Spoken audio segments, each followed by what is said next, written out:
It's scary to watch. Holy shit, it's like seeing a crack pipe in your Uber driver's passenger seat.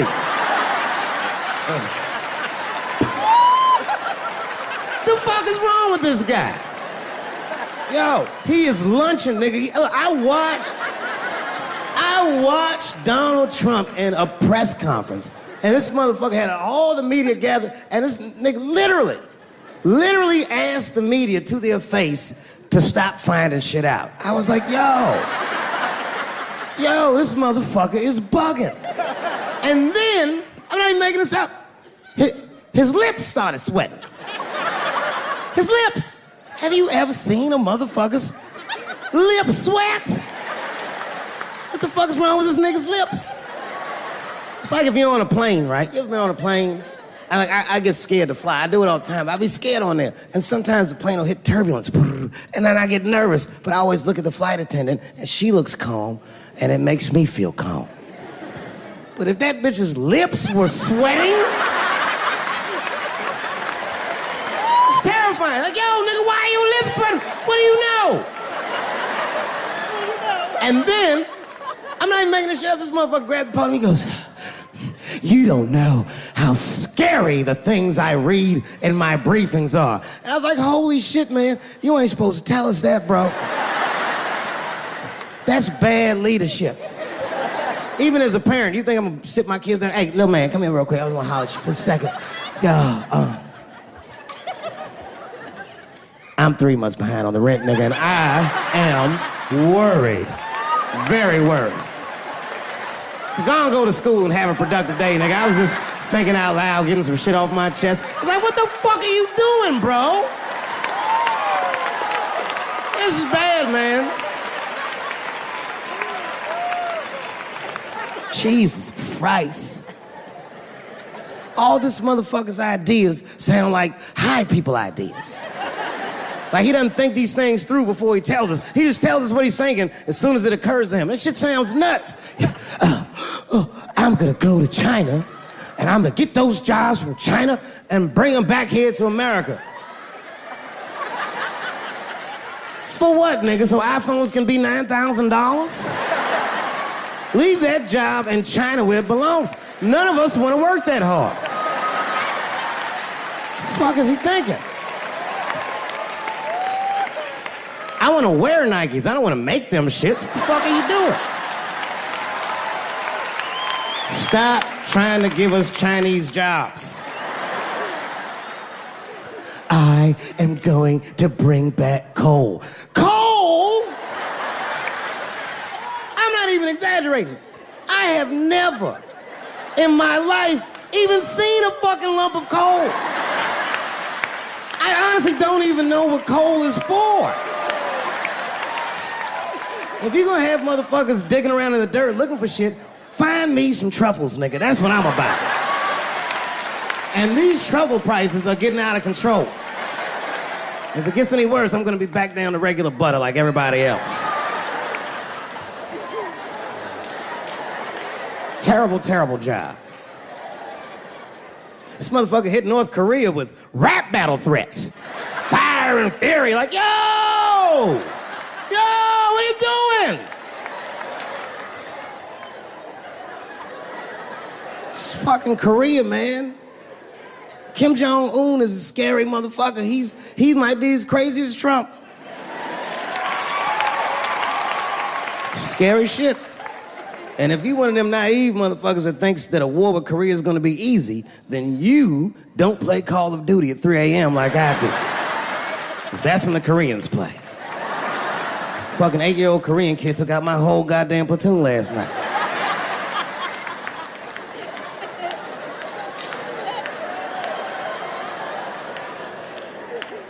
I've never seen somebody in an office so high with the most just basic fucking solutions. Like, you know, we should not let any more Muslims in the country till we can figure out what's going on. Did he just say, figure out what's going on? Who doesn't know how to do basic math? Let's count it out, okay? There's been 17 mass shootings in the United States. 4 of them were done by Muslims. None of those 4 Muslims were from any of the 7 countries in your stupid ass original band.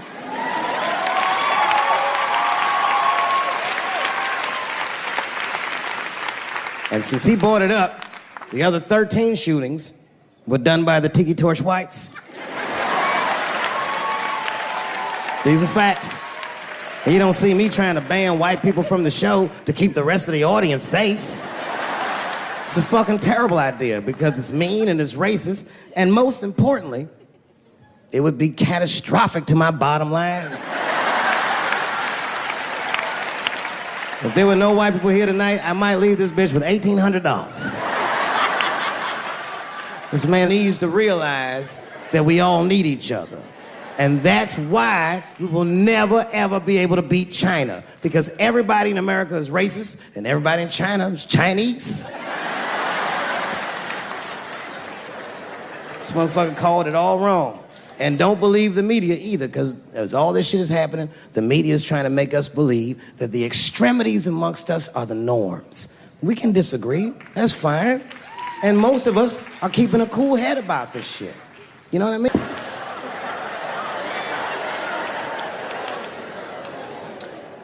Sometimes I think that the media is hard on Trump. Because I'll see shit that they get on him about that doesn't seem bad to me. I mean, a nigga got on Trump about not staying in the White House enough. Who gives a fuck? This motherfucker was rich. Used to shit in a gold toilet. It's true. I don't know if you've ever been to the White House. It looks like a very nice place to work, but I wouldn't want to live in that Scooby-Doo ass house either. That shit's terrifying looking. Imagine you trying to jerk off in the crib and Abraham Lincoln's just looking at you like...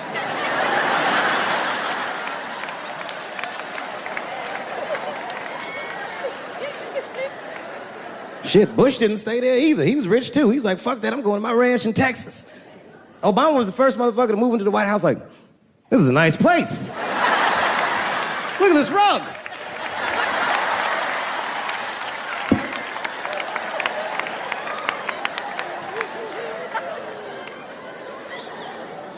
The media got on him about putting Jared Kushner in his cabinet, and I didn't think that that was the worst thing he'd done. I mean, it was still early, and I mean, it's not unprecedented. Kennedy had his brother as the attorney general, right? And this motherfucker's a Washington outsider. To be honest with you, I'd probably do the same thing. As a matter of fact, I do. You think I go to a Hollywood meeting with all them white folks by myself? I bring my nigga Mac Mittens from the streets. I don't even know his real name. Everybody just calls him Mac Mittens. But I know he's not qualified to even listen to these meetings, but this motherfucker just makes me feel good. And all the white people look at me like, Dave, do you mind asking your friend Mac Mittens to excuse us so that we can talk business? And I say, fuck that. Anything you say to me, Mac Mittens can hear that shit. And he listened to the whole meeting. And when they done talking, I just look over at Mac Mittens, and if he gives me the signal, meow, meow, I'll sign the papers. It's a gut check. Or how about this one? Remember when it was the day after the election and the president of Taiwan called Donald Trump to congratulate him? And Donald Trump, you know, of course, took the call and talked to the president of Taiwan. The problem with that was Taiwan doesn't have a president. The United States functions on what they call a one China policy, and Taiwan is a renegade province of said China. And Donald Trump didn't know that and picked up the phone and started yammering away, and the media ate his ass up. And I'm not gonna lie, I was laughing like shit. I was like, oh shit, this dumb motherfucker is in trouble.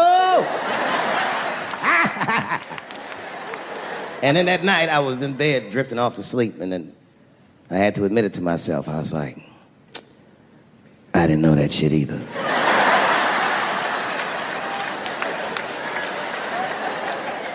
And then I realized the media got the story wrong. The story wasn't that Donald Trump took the call. The biggest story is that nobody told Donald Trump not to take the call. That's terrifying. God damn, nigga, you don't have a Mac Mittens on your team? It wasn't like they were calling the White House. They were calling the switchboard at Trump Towers, and they were getting through. Anybody. Mr. President, there's a Ricky Ticky Tabby on the phone for you? Yes, put him through. Hello, Ricky Ticky. Good to talk to you. Mr. President, there's a John Jacob Jingleheimer Smith on the phone. Oh, his name is my name, too. Put him through. Hello, John Jacob. Let's talk business. How many people in this room are not originally from the United States? My round of applause. Where you?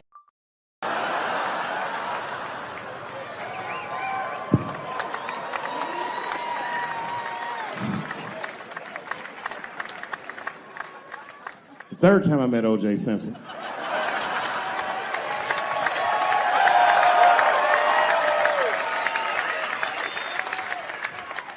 Third time I met O.J. Simpson, I was doing great in life. I just finished the second season of Chappelle's show. Man, those were good days.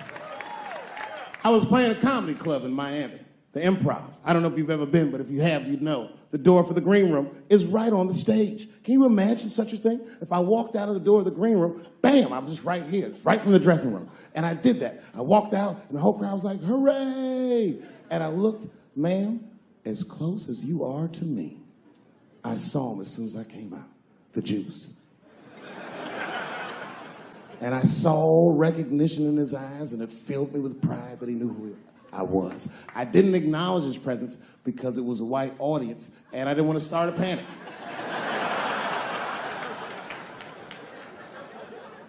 But I did my show. Show went great. I said, good night. I just gave him the signal, let him know I knew he was there. And I walked into the green room, and O.J. was already in there. I was like, how the fuck is this possible? I was scared. And then my friends came in, and we all started talking. We sat down on the couch, and I'm just telling you what I saw with my own eyes. You can believe me or not believe me. But in my experience, O.J. Simpson, one of the nicest men I'd ever met. He was nice to me. He was nice to my friends. The conversation was filled with warmth and levity, humor, and wisdom. We talked for 90 minutes, and then suddenly the Juice said, you know what? I've got to be going. But it's good to see you again, and I'm glad things went so well. I said, thanks, Juice. And my friend said, yeah, goodbye, Mr. Juice. They're new to the game. He said, no, thank you for your hospitality. Good night, guys. And we said, good night. And he just walked out of the room. And as soon as the door closed, we all looked at each other like, that nigga did that shit.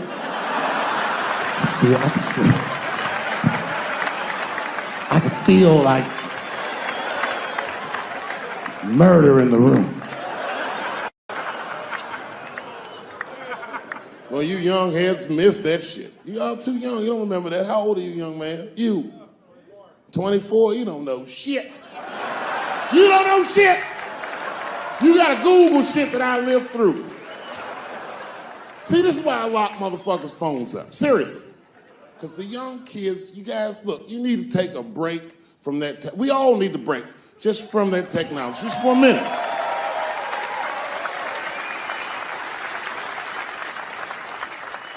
You know, I'm from a different time, young man, a dark time to you. I'm from a time that I didn't even used to know who was on the phone until I answered the shit.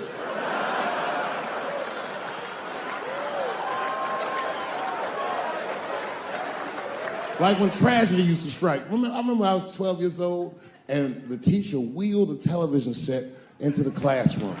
You remember these days? And she turned it on to one of 3 channels. And she said, class, the space shuttle is taking off and we're all gonna watch it take off. Man, that shit was going great for like 3 to 5 minutes. That's right, you remember, it fucking exploded. Everybody on board, dead, immediately presumed dead. It was so bad the teacher looked at all the kids and was like, you can go home. It's a goddamn national tragedy. This was Cold War America. The Russians were laughing at us. My point is, for a guy your age wouldn't even know the pain because in your generation, it's like the space shuttle blows up every fucking day. How can you care about anything when you know every goddamn thing? I'm getting over one cop shooting, and then another one happens, and then another one happens, and another one happens. I'm crying about Paris, and then Brussels happens. I can't keep track of all this shit, so you just give the fuck up. That's the hallmark of your generation, and that's fucked up because your generation lives in the most difficult time in human history. This is the age of spin, the age where nobody knows what the fuck they're even looking at. Did you know that Planned Parenthood was for abortions? It's for people that don't plan things out at all?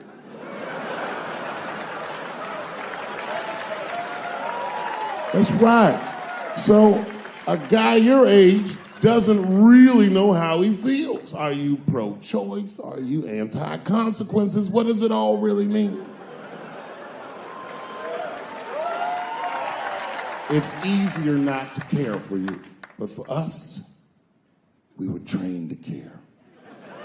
We were raised that way. I used to watch a fucking cartoon when I was growing up called the Care Bears.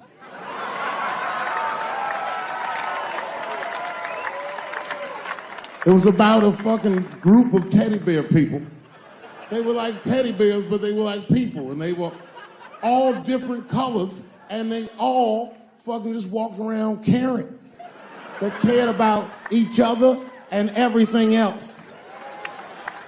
They all had different designs on their stomachs, and the designs told you something about what they might be like inside. Very, very loving group of beings. And when shit got real bad, as nice as those teddy bears were, they didn't get mean faces. They got determined. And the leader would say, "Come on, guys, it's time for the Care Bear Stare." Remember that shit? And them little teddy bears would lock arms and stare at the problem. And I'm not even bullshitting. Actual love would shoot out of their chest and would dispel any. When we grew up, we wanted to be like those bears. And then we got our hearts broken. So we found out that life wasn't gonna let us do that.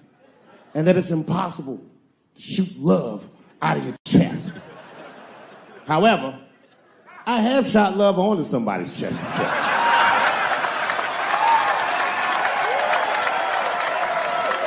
I do it all the time. It's the next best thing.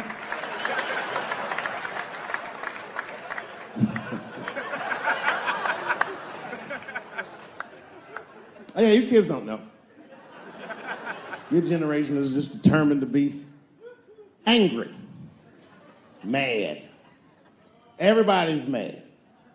Back when we were growing up, only black people were mad. Now, everybody's just trying to get in on the act. I try to think to myself, well, when did everyone get mad? And then I realized this happened before we were born.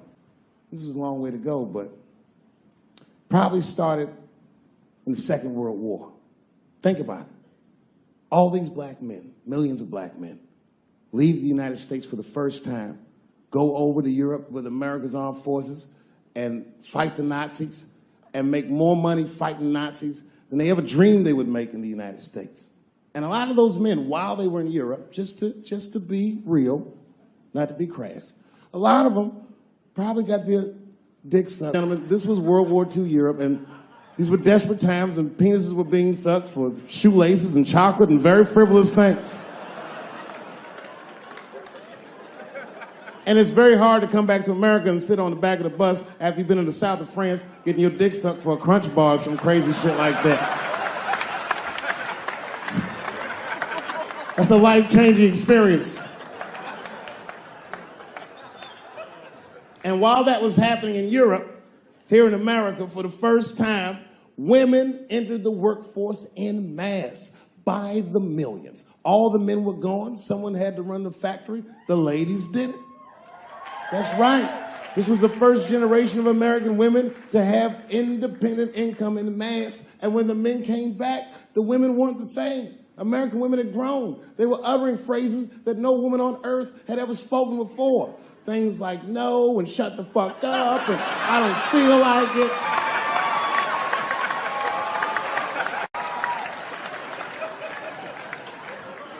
And then behind the scenes of that, there was a little-known government agency that started testing mind-controlled drugs on the American public. They fucked up. They tested it for 12 years. They didn't realize these drugs were not mind-controlling. They were mind-expanding. It was LSD and mescaline and shit like that. And for the first time, there was a new school of thought that was chemically induced that made people question the very society they lived in. By 1960, the president of the United States was only 42 years old. Can you imagine? DMX is older than that. And he was going to usher in a new era of peace. He was going to avoid the Cold War. He was going to end segregation. And they blew his fucking brains out in front of everyone in Dallas. This country was never the same. There were 7 more major assassinations in the 60s. Anyone that stood up and said anything was shot down the streets like a fucking dog. Kennedy, King, X, Evers, on and on. You didn't even have to be famous. You could be a college student at Kent State or in Mississippi protesting the Vietnam War, and they shot them too. Wild era. And while all this was going on, Bill Cosby raped 54 people. Holy shit, that's a lot of rapes, man. This guy's putting up real numbers. He's like the Steph Curry of rape. Man, that's a lot of rapes. 54. He had raped 30 less people. That's still 24 rapes. Don't forget, each one of these rapes has 8 hours of sleep in it. Ladies and gentlemen, that's over 400 hours of rape. It only takes 65 hours to get a pilot's license. If rapes were aircrafts, this nigga's Top Gun for sure.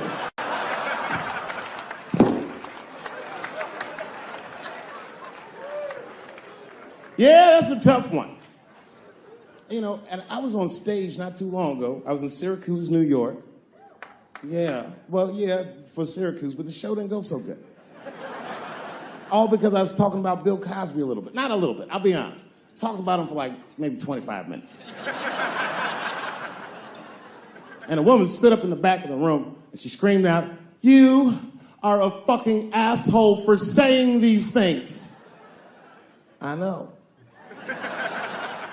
Instantly, I felt, like bad. Not bad about what I was saying. I just felt bad, like, oh, that's too bad she doesn't like the show. I didn't realize it at first. But not only did she say that, she was rushing the stage. By the time I saw her, I just saw this shadowy figure fucking charging up the aisle towards me in full fight mode. I was horrified. I said, oh my God. I'm gonna kick this bitch in the face.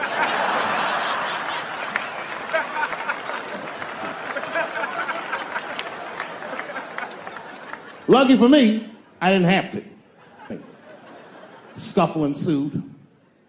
And then, finally, she screamed out to me, "Women suffer." I said, I know. And ladies, I need you to know that I know. I need you to know, seriously, there's a lot of men in this room that identify themselves as feminists. I would include myself in that. Don't ever forget, we all have mothers and daughters and sisters and wives, and we want to see all these women do well and not be held back by their gender. There's a lot of men like that in this room. There's a lot of men like that in the world, or as we are known on the streets, bitch-ass niggas.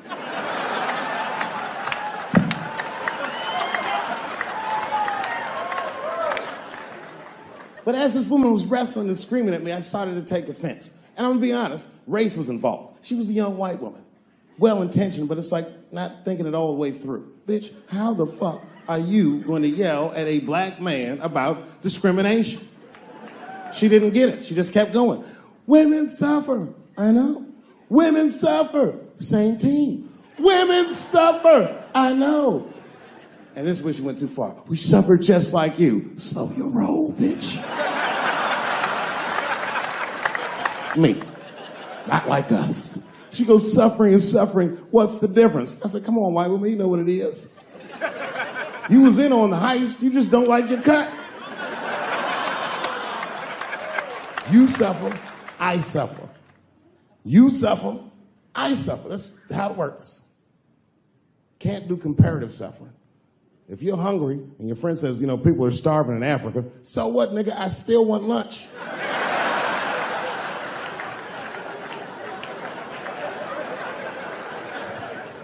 Black people know about comparative suffering, and you know this is a fucking dead-end game. Blacks and Jews do that shit to each other all the time. You ever played Who Suffer More with a Jewish person?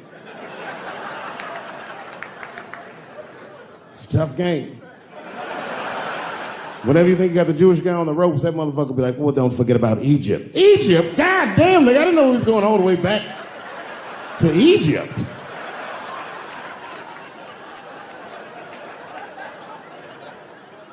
What the fuck is wrong with her? What does she think? Does she think that I don't know that rape is wrong? Does she think that maybe I don't have empathy for Bill Cosby's alleged victims? And I would be remiss if I didn't remind you that technically these are all still allegations.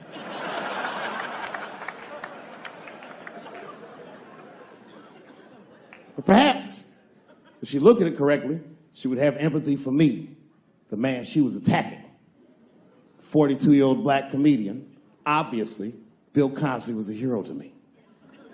And she doesn't know what it feels like to think that your hero might have done something so heinous. My God, you can't imagine. It'd be as if you heard that chocolate ice cream itself had raped 54 people.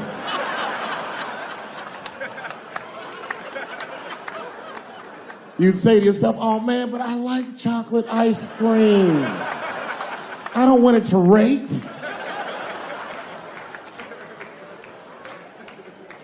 Didn't want to believe it. At first, I didn't believe it. I was like, man, these people are obviously trying to destroy Dr. Cosby's rich legacy. Even 34 allegations into it, I was still like, man, probably only raped 10 or 11 of those people. I know.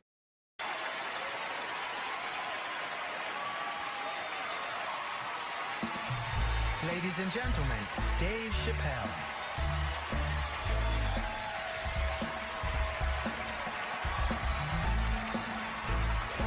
Thank you. Oh boy, I'm very nervous. No pressure. During the Civil Rights Movement, I can't read what's on the teleprompter. Some about black America and white America. There's black Americans and there's white Americans. We're all one America. So if you don't mind, this is not live, is it? I imagine whatever I say, you could just edit it out. Let's try it a few ways. Lou, are you in the booth? I am. All right, good. You know what, Lou? Let's just play around with it and see if we can get it right, get this clip package on, and then let me go home, all right? You got it. All right. Ready. All right, count me in. 5, 4, 3, 2, 1. Wu-Tang. I'm just with you, Lou. Let's do it again. We're gonna do it again. We'll get it right. Here we go, Dave. 5, 4, 3, 2. You know, when I was a comedian starting out in Washington, D.C., right here in this city, 1988, I'll never forget this. It was a comedy club owner that banned profanity from his comedy club. He said it offended his audience, and this was a cause of major concern for all the comedians in the circuit. And we all called a meeting, and we had the owners come, and it was the club owners, and it was the comedians. It was the classic labor dispute. The club owners laid out their case. There cannot be profanity in these clubs because that offends people. And there's a comedian who's still a good friend of mine to this day. He lives right here in Washington, D.C.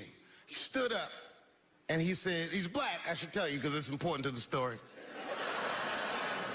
He says, I use profanity because I live a profane lifestyle. He says, I don't have an insect infestation in my house. I have roaches.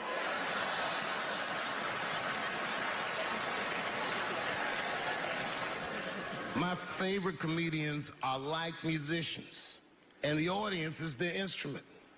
And the music they make is your laughter. And that's the laughter that I scored my entire life to. So now, some of my favorite American comedic composers. Thank you. When I lose my job, I lose my man. treat me like a dog. He called me a dog. Yes, he did. One day he called me an old dog. Sometimes I wished I was a dog and he was a tree. When you stop and think, football's a fair sport for my people. Only sport in the world a Negro can chase a white man and 40,000 people stand up and cheer him.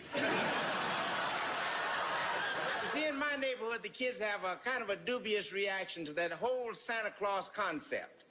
They just don't believe that a white man will ride a reindeer through Harlem after midnight. In truth, white friend, it's you that all look alike. But look at the black people around you. We're all different colors. Black walnut, burnt almond, chocolate mocha, pecan, vanilla, yellow, mellow, light, bright, and damn near white. We come from the first people on the earth. You know, the first people on the earth were black people. We the first people had thought, right? We was the first one to say, where am I? And how do you get to Detroit? I think maybe like 30 years ago, there was a woman that wanted to sing, and a black lady that sang opera that wanted to sing. What was her name? Mary Anderson. And this place was like segregated, and they couldn't sing here. And here we are, like not even 50 years later, a 22-year-old black man on stage getting paid to hold his. God bless America. I gotta go now. Y'all take it easy. Bye-bye.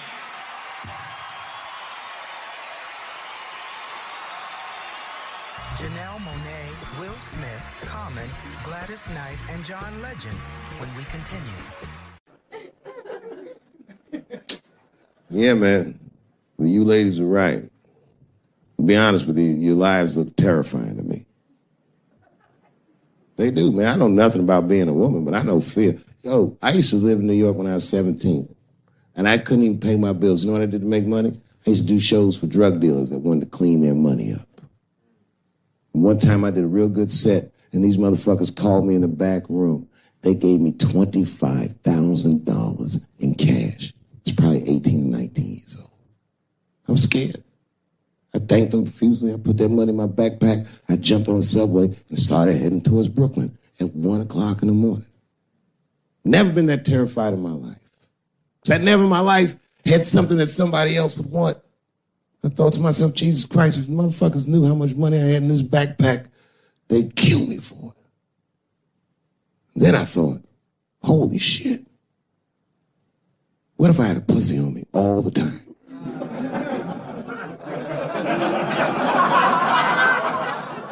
That's what women are dealing with. I'm gonna tell you right now.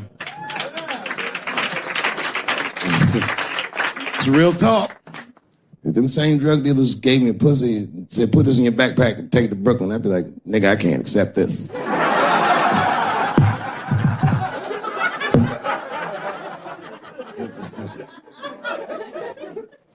I empathize, man, you know. Everybody gets mad because I say these jokes. But you understand that this is the best time to say them.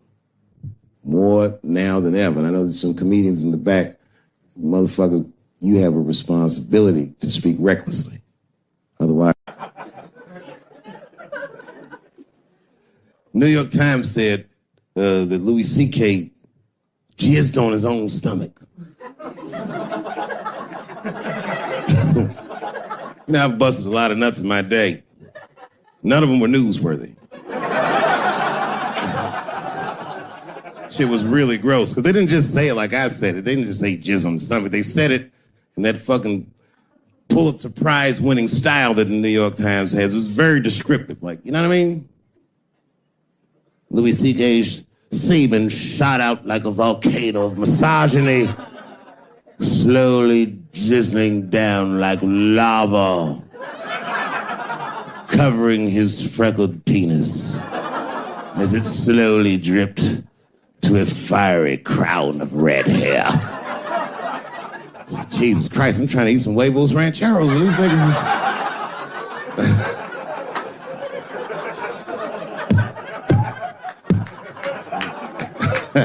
And you know, the tough part, being a comedian, knowing the motherfuckers, everybody comes up to me like, did you know? Did you know what Louis was doing? No, bitch, I did not know. The fuck you think we talk about at the comedy club? Hey, nigga, how was the weekend? Great, man. I was just jerking off in faces and coming on my own stomach, having a good time. You know how this business is. No, I didn't know. They act like we sit around like Grease. Tell me more, tell me more. Then she put up a fight. Dun, dun, dun, dun, dun, dun, dun, dun, dun, dun. Sorry, I don't know the choreography, but you get the point. You get the point. She was intense. But Louis was like the turning point. I mean, you know, all these allegations are terrible. Louis was the only... I shouldn't say this, but fuck it. His allegation was the only one that made me, like, laugh. Well, if you think about it... Because all his friends is reading it, and he's jerking off, and he's surprising people. He's surprising me.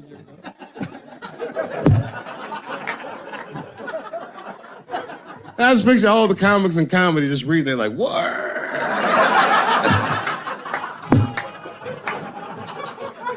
It's terrible. I know it's terrible. I'm sorry, ladies. You're right. You are right. But at the same time, I mean, you know what I mean? I don't know. Jesus Christ, they took everything from Louis. I was like, I don't know, it might be disproportionate. I can't tell. I can't tell. This is like where it's hard to be a man. One lady said, Louis C.K. masturbating in front of me ruined my comedy dreams. Word? Well, then I dare say, madam, you may have never had a dream. Come on, man, that's a brittle spirit. That is a brittle-ass spirit, nigga. That shit is too much. This is a grown-ass woman. You know what this shit is like? It's like COINTELPRO. You know what that is? It's a program that the FBI had under J. Edgar Hoover. In this program, one of the many things they did was they would track the sexual habits of anyone they considered an enemy of the state. It was a lip button. That's why they got all these fucking sex tapes with Martin Luther King fucking bitches. But lucky for us, he actually had a dream. You think if Louis C.K. jerked off in front of Dr. King, he'd be like, I can't continue this movement. I'm sorry, but the freedom of black people must be stopped. I didn't know this nigga was gonna pull his dick out and jerk off like this. I just thought we were gonna get a couple of drinks and chill. Show business is just harder than that. Them women sounded like, I hate to say it, y'all, they sound weak. I know it sounds fucked up, I'm not supposed to say that, but one of these ladies was like, Louis C.K. was masturbating while I was on the phone with him. Bitch, you don't know how to hang up a phone?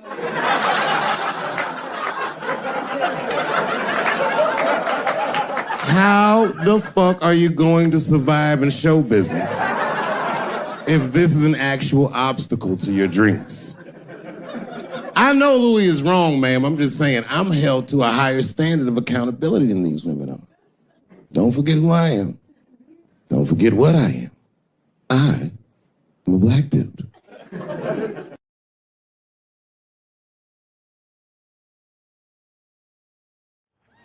Well, this has been fucking wonderful. I don't know what to say, man. I don't even want this night to end.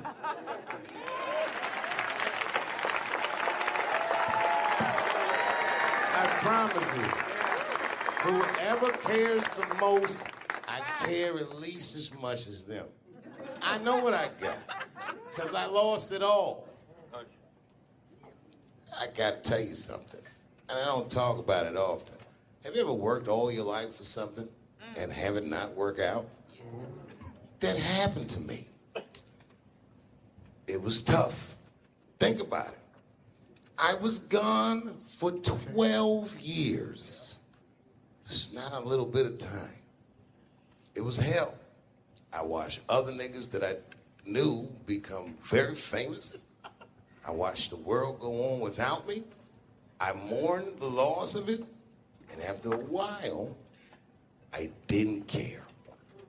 coming back was terrifying. I understand what I am. I really do, more than anybody. Like when they write about me in history, I'll be dead reading it like, yeah, I knew they'd say that. They say that a person can't dream of a face they've never seen. Can't believe that's true, but it's probably true.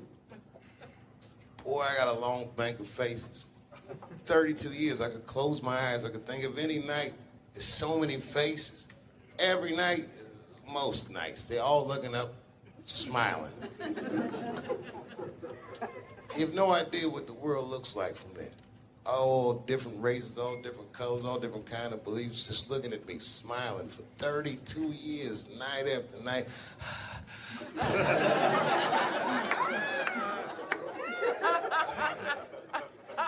No comedian take that for granted. I swear to God, this might be the noblest of professions. Robin Williams had a bar that I loved. He said comedy is the only job you can have where you can use everything you know. And that's true. You can use more than you know. If you use what you think, use it. Don't be afraid. Don't let these bitch-ass niggas button your lip. Say it anyway.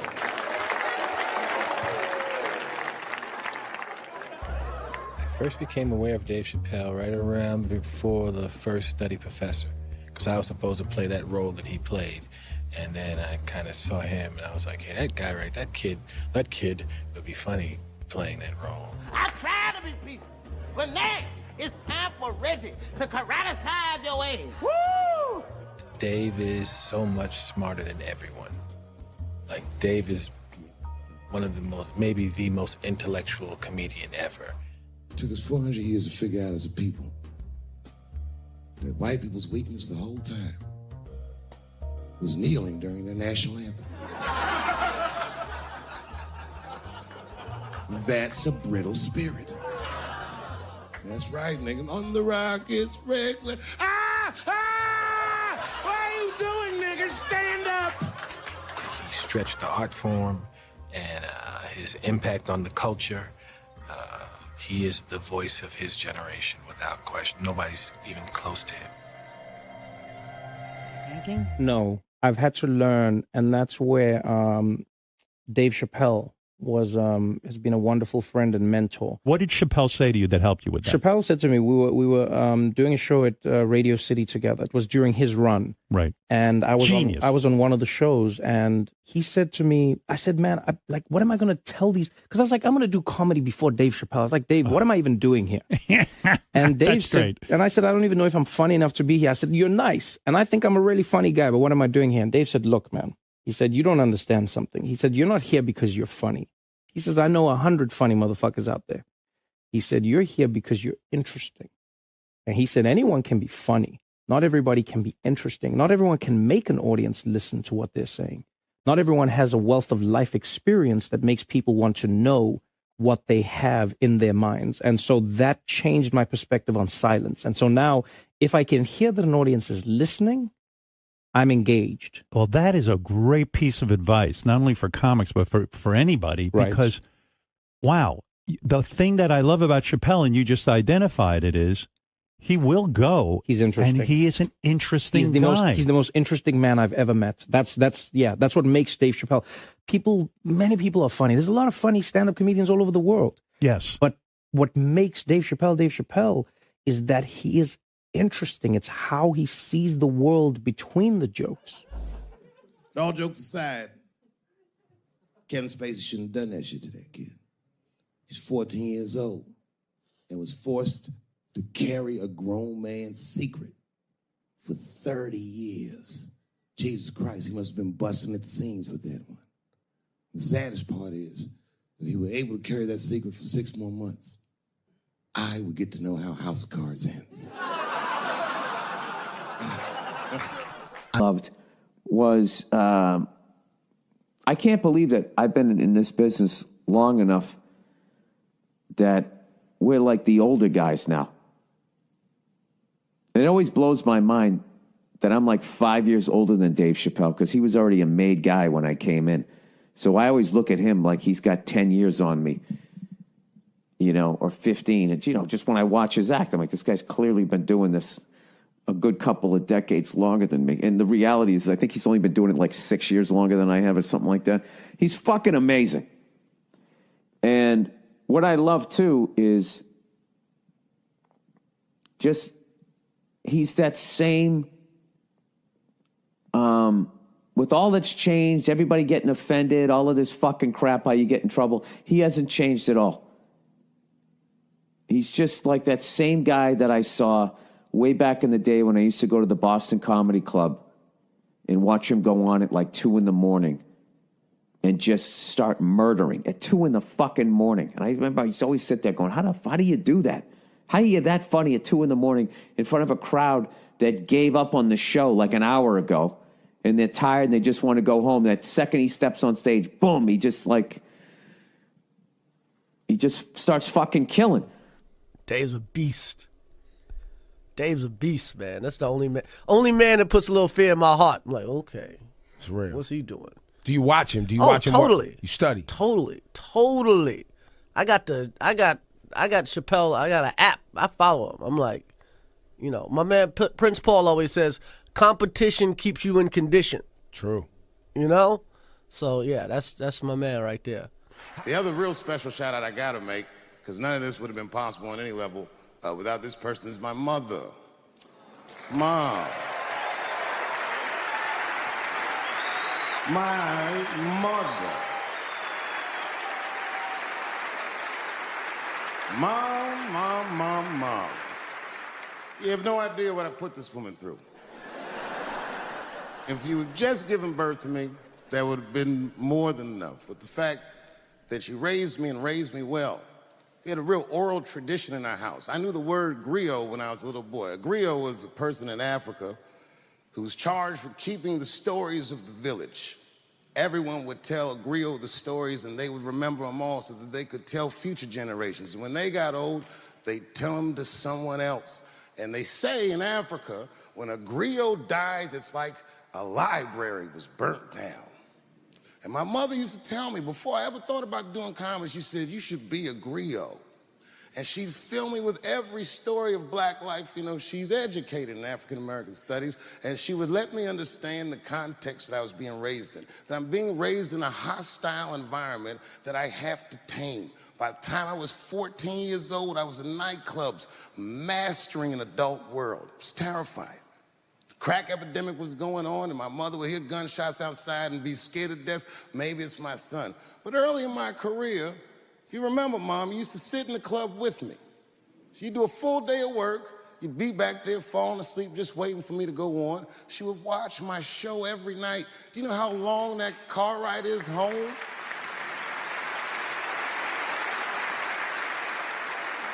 How many of you have ever heard your mother say, pussy jokes were a little too much tonight, son?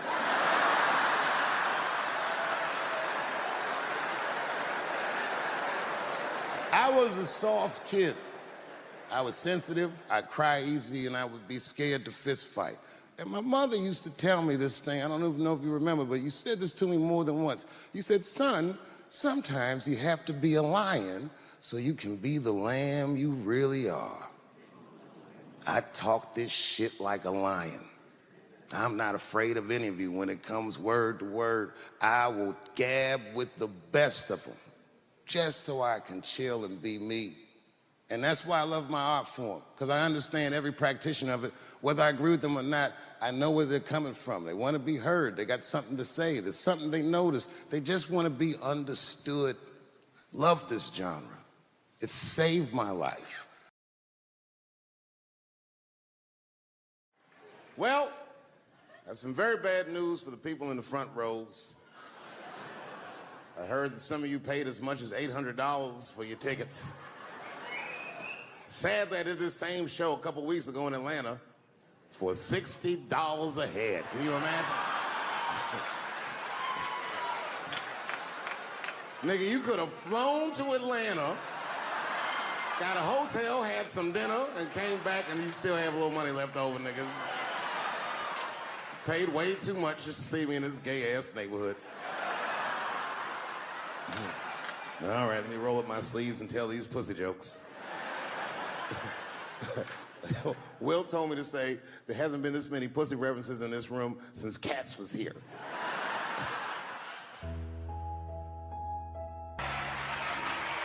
Thank you guys very much.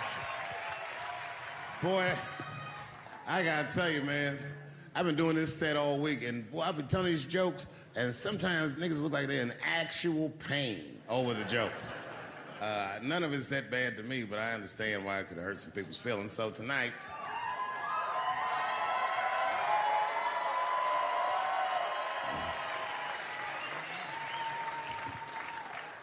I'm gonna give you an opportunity that I rarely give anybody. I'm gonna let you say whatever it is you need to say to my face, or ask me whatever it is you wanna know. But there are no dumb questions allowed. If you ask a stupid question, you'll be asked to leave. Nah, I'm just kidding, go ahead. Everyone relax, come on. Oh yes, sir, in the front. 2 questions, how often do you write, and can I have a cigarette? All right, first, you may have a cigarette, but remember, this is not jail, motherfucker. This lady right here. I have a question. Do you remember this scene? Oh, I do remember that. Ma'am, I'm gonna have to ask you to leave. That's a terrible question. This gentleman in the front with the salmon-colored shirt on. I was wondering if you had any advice for young comedians that you generally give, and... Are you thinking of doing comedy? I've never done it before, but watching you has made me want to try it.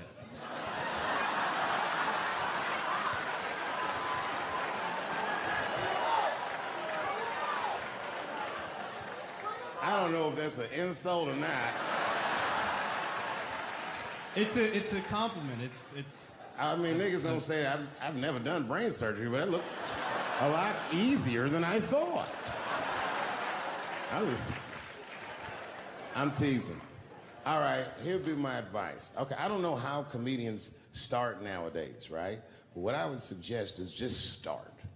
And once you start, you can't really stop, no matter what happens, no matter how bad it gets, no matter what people say. You know what I mean?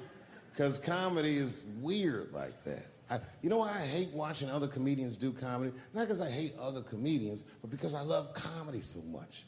It's like watching somebody else fuck your girl. And I say, fuck her better than that.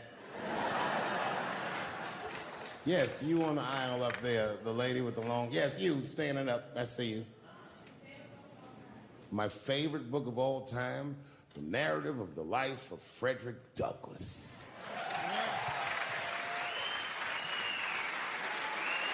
That guy with the baseball hat. Marry, fuck, kill, Michelle, Rihanna, Oprah. Wait, who's Michelle? Oh, Obama. Well, sir, you're putting me in quite the pickle. I can't say I'll fuck Michelle Obama. That's insane. Well, I guess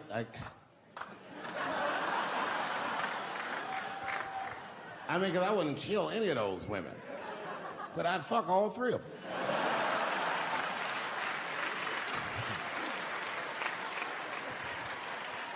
The gentleman in the blue Oxford standing up. Tell us a story with Charlie Murphy. Tell a story about Charlie Murphy? Or your favorite. Boy, there's so many good Charlie Murphys. You know, the thing with Charlie Murphy is he used to just make us laugh all the time.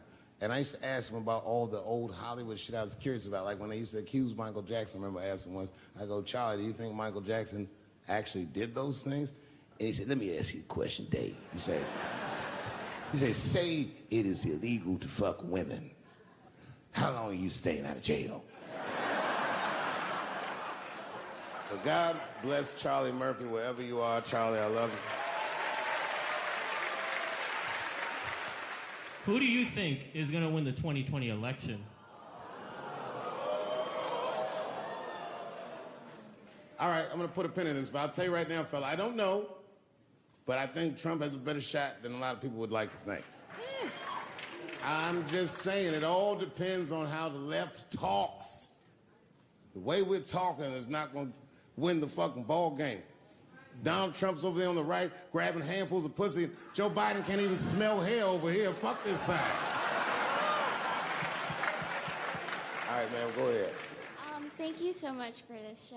And How old are you? 25. 25? Yeah. Boy, don't let R. Kelly see you. He's gonna pee on you by accident. Oh, my bad. I thought she was 15. Yuck. I'm totally joking. I'm sorry.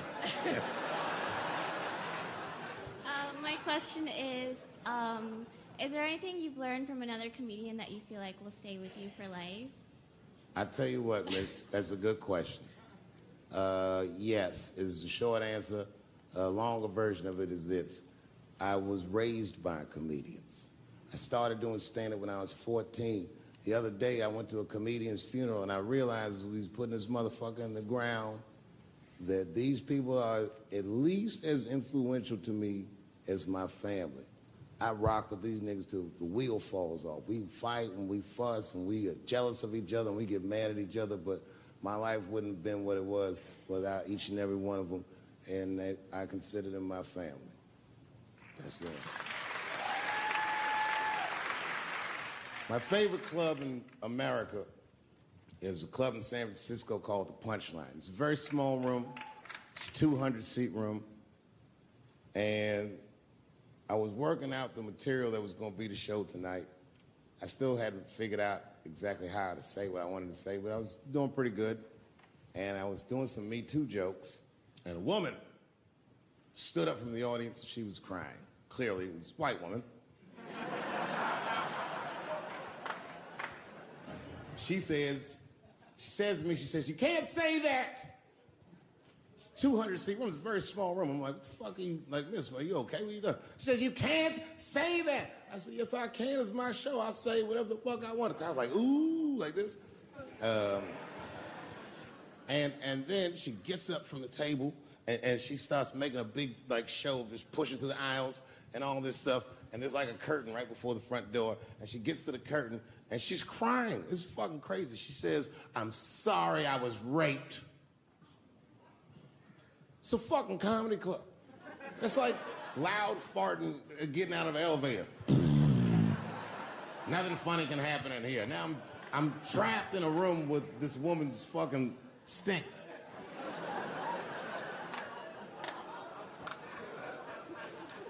And I say, miss, it is not your fault that you were raped, but it's not mine either. Ta-ta, bitch, like this.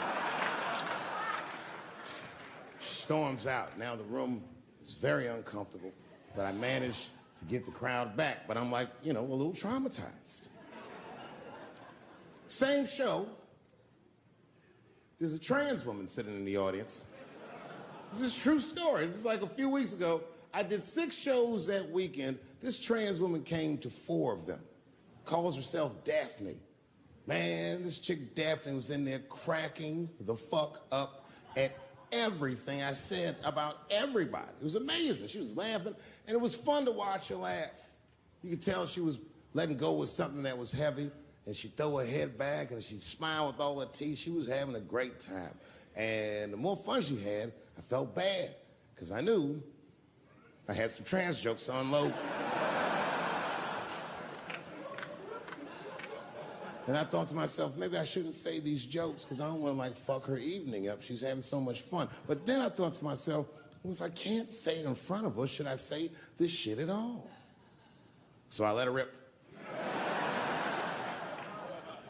To my surprise, Daphne laughed harder at the trans jokes than anybody in the room. In fact, everybody in the room would look at her to make sure it was okay. And I got off stage, I was in the dressing room, I was like, man, this is a fucking weird show. I'm sitting in the dressing room by myself just trying to figure out, what the fuck just happened out there? Why is it that this one woman can't take any of these jokes and Daphne can take all of these jokes? So weird. And then I realized, Daphne used to be a man.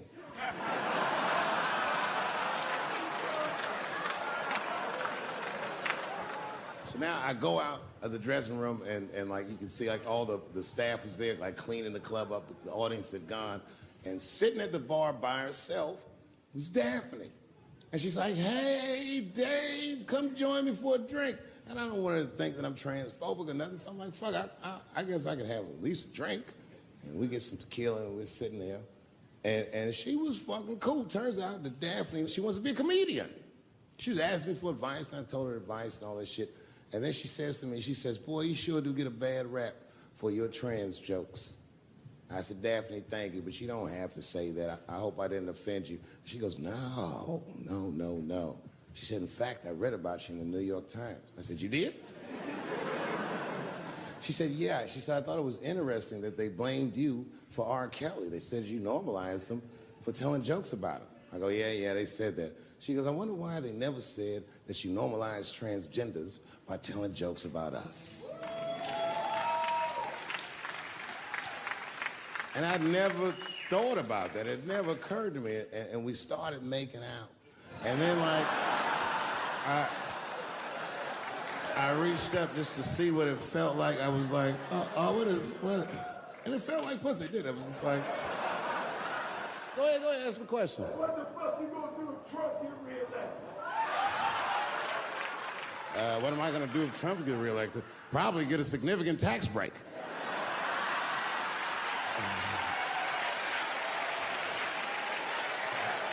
Hey, you wanna know why I don't even talk about Trump in my show? Because that motherfucker is not the hokey pokey. He is not what it's all about.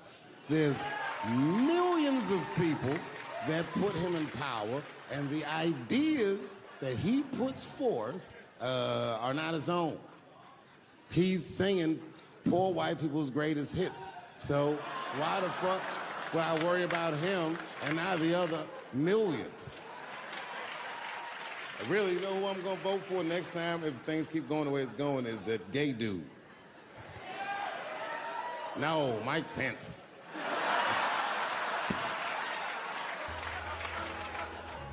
Now, this is the same club, the Punchline. This is 15 years ago, and I had just gotten back from my infamous South Africa trip. And I came to the Punchline just to cheer myself up. It's a safe place where I could tell some jokes. And I find out that this comedian I know, Chris Tucker, who's in all those Rush Hour movies, I find out that Chris is in San Francisco, too, at some charity event. So I call him, I'm like, yo, I just saw you at some charity event. I said, I'm doing a show at the Punchline. Why don't you come by the club after your event? And he's like, cool, Dave. I thought you was dead, nigga. I'll come by. He says, is it okay if I bring some friends? Because, you know, I'm with a lot of people. I go, man, you Chris Tucker. You can bring whoever the fuck you want. And then I show up to the club late that night. And I walk into the dressing room. And sitting in the dressing room is Gavin Newsom, who at the time was the mayor of San Francisco, but now he's the governor of California. And sitting next to him was Kamala Harris, who at the time was the DA of San Francisco. Now she's the senator from California that's front-running on the Democratic ticket. And sitting next to her was Al Gore. It's fucking weird. And sitting next to Al Gore was the guys from Google, Sergey, and I don't know how to say these. All right. And it was Chris Tucker and Ben Jealous, who at the time was the president of the NAACP, who was all just at this big charity dinner, and Paul Mooney was drinking scotch. And we all was just in there. And, you know, first I was a little uncomfortable when we started talking, and we all got along really well. At some point, Kamala Harris she says to me, she goes, you know, a friend of mine is announcing his candidacy for president tomorrow. I went to college with him. I'm like, what? I go, Barack Obama? She goes, you've heard of him? I'm like, yo, I just read about this dude.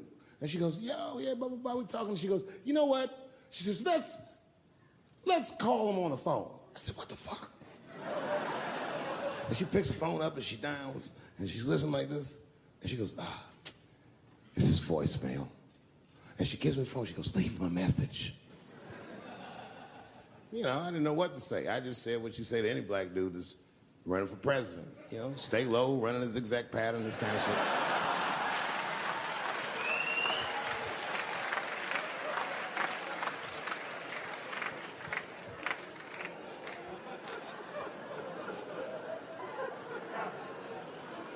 And then the last thing I say is, you know what? I said, sir, well, I really do believe you can do this. Like, man, I'm wishing you luck.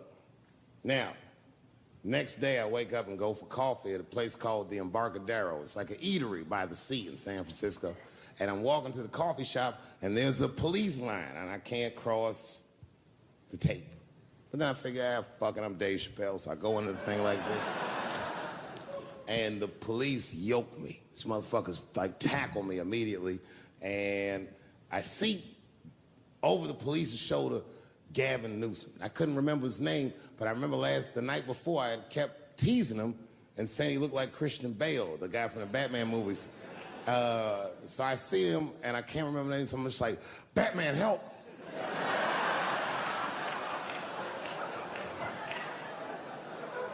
And he stops, he's like, Dave? And then the police see that the mayor knows me, so they're all like, oh, sorry about that. And he's like, hey, back up, everybody. And he just picks me up. He's like, I'm really sorry about that. I'm like, I'm fine, don't worry about it. And he's like, listen, I'm here with Prince. Would you like to meet him? I'm like, I know Prince. That's my nigga. And we go around the corner, and it was Prince Charles, the Prince of England. I didn't know the protocol of meeting royalty. You're not supposed to touch him. I dapped him up like a nigga. My nigga. Wow. Just hugging him and shit like this, dapping him up. Like this. And that nigga was cool, too. I was like, it's really fucking weird. And then I was just out there in the upside down, not having no TV show, trying to figure life out. And the election was going on in the background. And this guy, Barack Obama, was picking up steam. This motherfucker was killing it. And I had a chance to go to the last debate on the Democratic ticket, and I went. It's me and Chris Tucker sitting in Myrtle Beach, South Carolina. It's the last three candidates. It was Barack Obama, John Edwards, and Hillary Clinton. Now, Obama's a lot taller than Edwards and Clinton, and he had the center podium.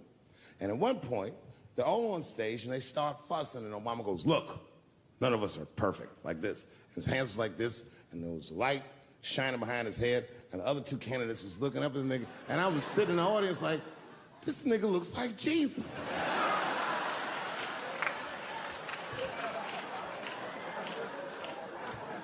And I realized in that moment that I was looking at the next president of the United States. I was certain of it. I couldn't explain it, but I knew what I was seeing. And I got really excited. And I'm not that kind of guy. I said, I gotta meet this motherfucker. So I stayed. They were all on stage doing interviews, and I just waited. I was waiting and waiting, and then John Edwards was done with his interviews first, because everybody knew he wasn't gonna win. And I see John Edwards, and I said, hey, Senator Edwards, I just want to say hi. And that motherfucker looked at me like, I'm like, fuck you, nigga, you gonna lose anyway. And then he left, and then Hillary Clinton just walked by me in one of them Steve Harvey suits.